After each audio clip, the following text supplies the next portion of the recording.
Hello जी, सलाम, नमस्कार, आदाब, सत श्री अकाल। तो कैसे हैं आप सब? मैं उम्मीद करता हूँ आप लोग बहुत बढ़िया होंगे और अपने अपने घरों में होंगे और सेहतमंद होंगे। अब जैसा कि आप लोग सब जानते हैं कि साल 2023 से 2024 में हम आ चुके हैं। अब हमारी भी मुलाकात काफ़ी समय बाद हुई है। हमारी भी ज़िंदगी में कुछ मशरूफियत थी, कुछ बिजी थे, अपने कामों में व्यस्त थे हम। इसीलिए मैं वीडियो नहीं बना पाया, बहुत समय बाद वीडियो बना रहा हूँ। अब जैसा कि आप लोग सब जानते हैं कि साल 2023 से 2024 में हम आ चुके हैं। जो बिग बॉस की जो कंट्रोवर्सीज थी, जो लड़ाइयाँ थी, वो कम नहीं हुई हैं बल्कि और बढ़ चुकी हैं और इंक्रीज हो चुकी हैं। स्टार्टिंग में जब जैसे ही आयशा की एंट्री हुई थी तो पूरा गेम पलट गया था। जो मुनावर फारूकी थे, काफ़ी स्ट्रेस में थे, काफ़ी एंग्जाइटी थे, एंक्शियस थे, डिप्रेशन में थे। लेकिन 2-3 दिन में उन्होंने अपने आप को रिकवर कर लिया। पर उसका सबसे बड़ा भुगतान भुगतना पड़ा मनारा चोपड़ा को। मनारा चोपड़ा के जो बेस्ट फ्रेंड थे वो उनसे दूर हो गए, और उसके मनारा चोपड़ा के जो दूसरे फ्रेंड थे अनुराग डोभाल, वो भी चले गए। उनसे भी उनकी थोड़ी कंट्रोवर्सी डिस्प्यूट चल रहे थे, लेकिन उन्होंने अपना सॉर्ट आउट कर लिया था मैटर को। अब 2024 में आने के बाद क्या हुआ, आयशा की एंट्री के बाद मनारा और मुनावर की दोस्ती टूट गई।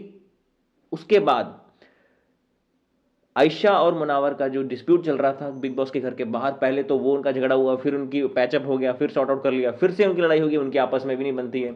अब सबके आपस में झगड़े चल रहे हैं। अब हर एक वीकेंड के वार पे क्या होता है कि मुनावर फारूकी को सलमान खान की तरफ से एक मतलब कुछ नसीहत मिलती है कि आप स्टैंड लेना सीखिए। अब जो मुनावर फारूकी हैं, इन्हीं बातों के लिए अनुराग डोभाल को, यानी कि यूके 07 राइडर को ट्रॉल करते थे कि तुम स्टैंड नहीं लेते हो। बिग बॉस भी उनको काफ़ी बोलते थे कि तुम स्टैंड नहीं लेते हो। उन्होंने एक बारी उनको ट्रॉल भी किया था, मजाक मजाक ये भी बोला था कि जब भी ये बाइक खरीदने जाते हैं तो ये बिना स्टैंड के बाइक खरीदते हैं, इनको सस्ता पड़ता है। अब वो स्टैंड वाली बात की करें तो ये सेम जो यही पॉइंट है, ये उस पर मुनावर फरूकी के ऊपर भी फिट बैठता है, क्योंकि वो भी जब स्टैंड लेने की बात होती है किसी के लिए, मतलब जहाँ उनकी बोलने की ज़रूरत नहीं होती वहाँ वो जानबूझ के बोलेंगे, जहाँ ज़रूरत होती है बोलने की वहाँ नहीं बोलेंगे। अब कुछ टाइम पहले आपने देखा होगा कि अंकिता लोखंडे और विकी जैन का जो अपना उनके डॉक्टर्स आते थे, उनके जो उनको सर्विस मिलती थी। अब वो वाली बातें मुनावर कैप्टन थे उस वक्त, बिग बॉस ने खुद उनको आर्चिव रूम में बुला के बताई थी। अब वो मुनावर को सबके सामने रिवील करने की ज़रूरत थी या नहीं थी, पर उसने सबके सामने रिवील कर दिया। फिर उसके अब आज की डेट में देखा जाए तो मुनावर उनके ही सबसे अच्छे दोस्त हैं, विकी जैन और अंकिता लोखंडे के। अब जो अभिषेक ने गुस्से में आपके उनके ऊपर हाथ उठा दिया, समर्थ के ऊपर। अब according to me, in my opinion, अगर कोई और भी होता तो समर्थ पे हाथ उठा ही देता। अभिषेक ने तो सॉरी भी बोल दिया, लेकिन कोई और होता सॉरी भी ना बोलता। ये मतलब उन्होंने बहुत हाई लेवल की पोकिंग की थी। पोकिंग इतनी गंदी की थी श्योर समर्थ ने कि उनके पर्सनल मतलब उनके हेल्थ के ऊपर मजाक उड़ाया था। उन्होंने बोल अभिषेक ने मेंशन किया था मैं क्लॉस्ट्रोफोबिक हूँ, लेकिन ईशा ने बोला कि ये झूठ बोलता है, इसके ड्रामे हैं, ये सिंपथी लेने के इसके तरीके हैं। लेकिन हमने जो पुरानी इंटरव्यूज़ देखी हैं उसमें क्लियर किया था अभिषेक ने, ये उनकी बात बिल्कुल सच है। अभिषेक का गुस्सा बहुत गंदा है, कभी कभी गुस्से में आके बहुत ज़्यादा गलत बोल जाते हैं, ऊंची आवाज़ कर लेते हैं, हाई पिच में बात करते हैं, हाई वॉइस मॉड्यूलेशन हाई कर लेते हैं। लेकिन उनका हार्ट बड़ा क्लियर है, बड़े काइंड हार्टेड है, वो रोते भी हैं सबके लिए। जब भी वो घर छोड़ के जाता है तो रोने लग जाते हैं। तो अभिषेक वैसे काइंड हार्टेड है, दिल के साफ है, लेकिन उनके अंदर गुस्सा बहुत है। स्टार्टिंग में हम अभिषेक को गलत समझते थे, जब तहलका बाई और अरुण बाई की उससे लड़ाई हुई थी ना, तो अभिषेक ने मुद्दा उठाया था कि गुस्से में आकर कि ये मेरे इसके बारे में टॉपिक में बात की जाए। लेकिन जब तहलका बाई को घर से बाहर कर दिया था, करण जौहर ने एविक्ट कर दिया था, तो सबसे ज़्यादा रोने वाले अभिषेक ही थे। अब इसको हम फेक भी बोल सकते हैं, लेकिन मुझे नहीं लगता वो फेक है, बिल्कुल सच्चे इंसान हैं वो, दिल के साफ हैं। तो इस लेवल की पोकिंग अगर समर्थ करेंगे तो उनको किसी और से भी चांटा पड़ जाता। हालांकि अभी जो ईशा और समर्थ है, समर्थ की स्टार्टिंग से कोशिश थी, समर्थ खुद भी चाह रहे थे ये कि ये मुझ पे थप्पड़ मारे, अटैक करे, ताकि ये घर से एविक्ट हो जाए। एविक्ट हो भी चुके थे। अंकिता लोखंडे कैप्टन थी, उनको ये मौका दिया गया था बिग बॉस की तरफ से कि उनको घर से बाहर निकाल दिया जाए। लेकिन मतलब सलमान खान के समझाने पर वो इस घर वालों की आपसी सहमति से बिग बॉस के मतलब गेम से उनको वापस बुला लिया गया। In my opinion, according to my opinion, मुझे लगता है कि अभिषेक के बाहर निकलते ही बिग बॉस की जो टीआरपी थी बहुत कम हो चुकी थी। जैसे ही अभिषेक वापस आए हैं तो टीआरपी बहुत बढ़ चुकी है। तो ये जो मेकर्स हैं, जो क्रिएटिव्स हैं, they can not afford to evict Abhishek from the house, from the Bigg Boss house. So this is the problem. अब बात करते हैं मुनावर की। मुनावर, जब समर्थ ने अभिषेक को थप्पड़ मारा था तो मुनावर ने अभिषेक के लिए स्टैंड नहीं लिया था। लेकिन जब ये 1-2 दिन पहले टास्क हुआ था, घर के अंदर एक एक्ट्रेस तब्बू आई थी, तो उन्होंने एक टास्क खिलाया था, उसमें उन्होंने ये पॉइंट उठा दिया मुनावर ने कि ये समर्थ, अगर ऐसे तुम काम करोगे तो तुम्हें नेशनल टेलीविजन पे थप्पड़ ही पड़ेगा। उस वक्त तुमने उस टॉपिक पे बात नहीं की, उस वक्त तुमने एक्नॉलेज नहीं किया, लेकिन वहां पे आके तुम्हें पॉइंट मिल गया। इस वक्त मुनावर फरूकी के पास कोई पॉइंट नहीं होता, कोई बेसलेस से पॉइंट होते हैं, बोलने के लिए कोई बात नहीं होती। लेकिन जब बिग बॉस खत्म होने के बाद वो स्टैंड अप कॉमेडी करना स्टार्ट करेंगे, अपने शोज करना स्टार्ट करेंगे ना, उनके पास इसी बिग बॉस हाउस में बहुत सारे मीम्स और बहुत सारे पॉइंट्स होंगे बोलने के लिए, वहां पे वो स्टैंड लेंगे। लेकिन यहाँ पे वो स्टैंड बिल्कुल नहीं ले रहे हैं, बहुत ही घटिया गेम खेल रहे हैं, लोगों को यूज करते हैं। और तो अब तो और भी गर्ल्स ने एक्नॉलेज किया है, लोगों की इंटरव्यूज देखी यूट्यूब पे, कि लोगों ने बोला है कि ये किसी का सगा नहीं आदमी है। अब मैं तो उस मनावर को नहीं जानता हूँ पर्सनली, लेकिन जितना भी अभी तो देखा है, वहाँ देखने से पता लग रहा है कि ये मतलब कहीं ना कहीं इनमें स्टैंड ना लेने की प्रॉब्लम है, मतलब स्टैंड इनको लेना आता ही नहीं है ज़िंदगी में। तो इसके अलावा अभी तक विनर मटेरियल की बात करें तो मुझे नहीं लगता कि मतलब विनर मटेरियल इस बार के बिग बॉस सीजन में कोई है, कोई भी नहीं है। मतलब कोई भी जीत सकता है, लेकिन हम चाहते हैं पर्सनली कि अभिषेक जीते हैं, कि अभिषेक बिल्कुल अलोन है घर में। स्टार्टिंग में मैं सोचता था कि अभिषेक मतलब फालतू की गप्पे मारता है, मतलब फुटेज लेने का तरीका है, लेकिन वो जब सॉरी बोलते हैं, जेन्युइनली सॉरी बोलते हैं, लेकिन 5 मिनट बाद उनकी किसी से लड़ाई भी हो जाती है।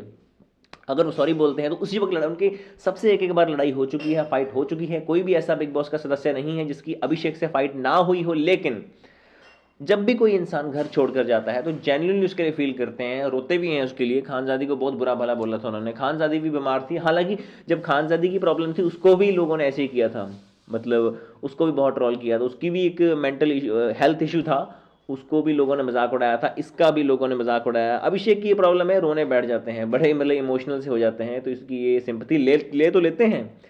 लेकिन इस वक्त वो घर में बिल्कुल अकेले हैं, उनका कोई भी सपोर्ट नहीं कर रहा है। जो मनारा की बात है, मनारा डबल ढोल की है, वो कहीं भी किसी भी वक्त जा सकती हैं। और आयशा की बात करें, आयशा बहुत लेट आई है घर में, वो विनर मटेरियल तो नहीं है, जीत नहीं सकती, क्योंकि वो, हालांकि ऐसा ये ज़रूरी नहीं है कि जो वाइल्ड कार्ड एंट्री वो जीत नहीं सकता, क्योंकि लास्ट सीजन जो ओटीटी वाला बिग बॉस सीजन हुआ था उसमें एल्विश यादव ने प्रूव कर दिया था कि वाइल्ड कार्ड एंट्री और कंटेस्टेंट आए वो भी बिग बॉस का सीजन जीत सकते हैं, कोई भी रियलिटी शो जीत सकते हैं, वो भी जीत सकते हैं। लेकिन आयशा बहुत लेट आई है, सिर्फ अभी 15-20 दिन ही हुए हैं उनको घर में एंट्री लिए हुए।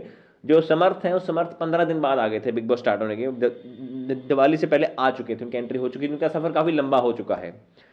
तो ईशा की बात करें, ईशा अच्छा खेल रही हैं, अभी तक तो स्टैंड भी लेती हैं, सबसे फाइट कर लेती हैं, अपना पॉइंट रखने में घबराती नहीं है, सबके अगेंस्ट कुछ भी बोल देती हैं, मतलब जो उनको सही लगता है स्टैंड ले लेती हैं वो सही टाइम पे। मतलब ये उनमें स्टार्टिंग में लगता था कि बच्ची है, लेकिन वो उनके उनमें खास बात ये है, ईशा ईशा मालविया में की खास बात, सबसे खास बात ये है कि जब भी उनको कुछ गलत लगता है तो वो स्टैंड लेने में घबराती नहीं है। She is better than Munawar Farooqui, क्योंकि मुनावर फरूकी की जो ऑडियंस है बहुत बड़ी है, बहुत ही ज़्यादा उनकी फ़ैन फॉलोइंग है।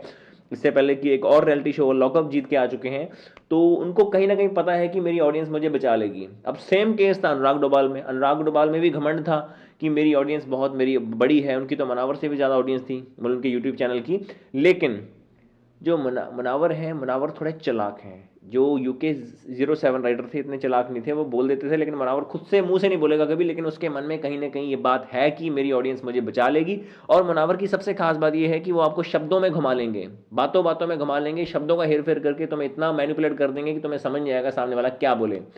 मतलब वो बहुत ही खतरनाक और चालाक इंसान है बिग बॉस में सबसे। हालांकि विनर मटेरियल मुनावर हैं, वो उनका दिमाग है, मास्टरमाइंड वाला दिमाग चलता है, मतलब उनको शब्दों में घुमाना आता है सामने वाले को। लेकिन इसके बावजूद भी जब वो स्टैंड नहीं लेते हैं तो उस क्वालिटी को देख के हमें लगता है कि मुनावर को नहीं जीतना चाहिए। हालांकि उनकी फैन फॉलोइंग बहुत ज़्यादा है, जीत भी सकते हैं according to me, in my opinion. मुझे जो लगता है कि जो फाइनल जो बिग बॉस का ग्रैंड फाइनल होगा उसमें मुनावर फरूकी और अंकिता लोखंडे साथ में होंगे, फर्स्ट और सेकंड होंगे। इसके अलावा विकी जैन भी हो सकते हैं। विकी जैन की एक सबसे बड़ी प्रॉब्लम यह है कि वो एक ही पल में वो उनका ना स्टैंड बड़ी जल्दी बदल जाता है। वो अपनी पत्नी से बहुत प्यार करते हैं, अंकिता लोखंडे से बहुत प्यार करते हैं, लेकिन कभी कभी इतना गलत बोल जाते हैं अपनी वाइफ को कि वो ऐसी सिचुएशन आ जाती है, जैसे एक अभी वो अपनी वाइफ को बोल रहे हैं मेरी मंकू करके, प्यार से बात करेंगे, उनको मतलब थोड़ा बहुत पैम्परिंग भी करेंगे, लेकिन एक ही पल में वो बदल जाएंगे। वो बोलेंगे कि मैं तेरा पति हूँ, तेरे साथ 7 फेरे लिए, लेकिन तेरा मैं गुलाम नहीं हूँ। मतलब ऐसी ऐसी बातें नेशनल टेलीविजन पे बोल देते हैं कि उनको बुरा लगता है।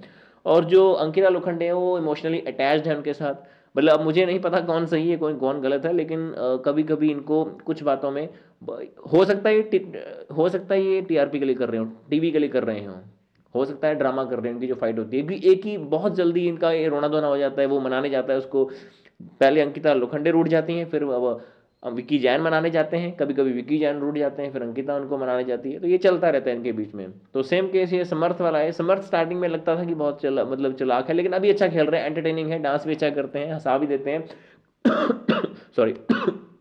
लेकिन उनमें सबसे बड़ी प्रॉब्लम ये है कि वो पोकिंग बहुत गंदा करते हैं, बहुत गंदा पोक करते हैं। उन्होंने अभिषेक को इस लेवल पे पोक कर दिया कि अभिषेक को मजबूरी में उन पे हाथ उठाना पड़ा। कोई और भी होता, अभिषेक की जगह कोई और भी होता, मुनावर ने भी ये एक्नॉलेज किया था, अगर मैं होता तो मेरा हाथ भी उड़ जाता, मैं फोड़ देता, मैं ये कर देता, मैं वो कर देता, लेकिन उस वक्त उन्होंने स्टैंड नहीं लिया था। तो अभी लास्ट के कुछ 2 या 3 हफ्ते बचे हैं बिग बॉस खत्म होने में, हम देखते हैं क्या होता है आगे आगे। मतलब विनर मटेरियल मेरे ख्याल से अभी तक तो वैसे तो कोई डिजर्व नहीं करता है बिग बॉस जीतना इस सीजन में, लेकिन मुझे जो लग रहा है जो टॉप 3 कंटेस्टेंट होंगे बिग बॉस ग्रैंड फाइनले के, वो होंगे विकी जैन, अंकिता लोखंडे एंड मुनावर फारूकी। तो जानने के लिए आप देखते रहिए बिग बॉस, और हमारे चैनल पर अगर आप नए हो तो press hit the bell icon और सब्सक्राइब करो चैनल को। हम मिलते हैं आपसे बहुत जल्दी। Thank you so much.